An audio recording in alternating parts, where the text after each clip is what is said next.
Magandang araw mga ka-Gris TV! Welcome po sa ating panibagong vlog dito sa Japan. Samahan niyo akong mag-explore, kumain at mag-share ng aming simpleng buhay dito.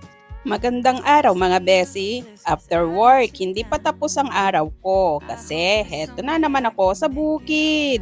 Gumagapas ng palay sa bawat kanto para daanan ng reaper. So ayan nga mga besi, bawat sulok ng pitak ay aking ginagapas ng mga isang dipa at kalahati para makaraan ang reaper, ganun.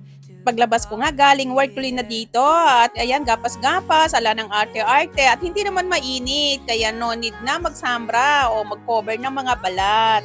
At no cares, hindi naman ako pansang mapuputi, hayaan mo nang umitim at ganyan talaga ako kung magbukid kasi naiinitan ako kung may mga sambra o ano pang anik-anik sa katawan. Akala ng iba madali lang, pero bawat galaw ng kamay, bawat hakbang sa putikan, bawat patak ng pawis may kasamang hirap at tiyaga. Pero ganun talaga ang buhay, di ba? Minsan, bago ka makarating sa harvest, kailangan mo munang maglinis ng daan. Kailangan mong tanggalin ang mga sagabal para tuloy-tuloy ang pag-ani. Parang sa buhay din natin, hindi makukuha agad-agad ang gusto mo. Kailangan ng effort, patience, at consistency. Habang naggagapas ako, napapaisip ako, grabe, kahit babae ako, kahit minsan madulas, kahit minsan mabigat, kinaya ko. Kasi pag gusto mong matapos ang isang bagay, hindi mo iisipin kung panglalaki ba o pangbabae ang trabaho. Basta kaya, laban lang. At sa bawat pagod, may kasunod na saya. Kasi hindi lang palay ang inaani ko dito, kundi lesson sa buhay. Na kahit anong hirap, basta't nagsusumikap ka, may darating na bunga. Na kahit gaano kabagal, basta hindi ka tumigil, siguradong may mararating ka rin.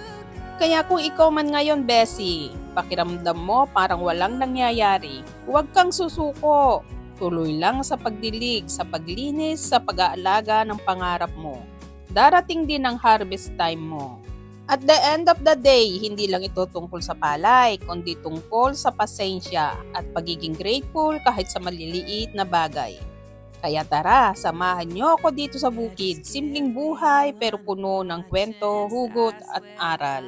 Ako nga pala si Gris TV and this is your kilig, hugot and healing mula dito sa Japan. Don't forget to like, share and subscribe. Kita-kits sa next adventure. Matulog kang may ngiti at gumising kang may pag-asa. Salamat po sa panunood mga ka-Gris TV. Huwag kalimutan i-like, i-share at mag-subscribe. Kita-kits sa susunod kong vlog. Bye-bye!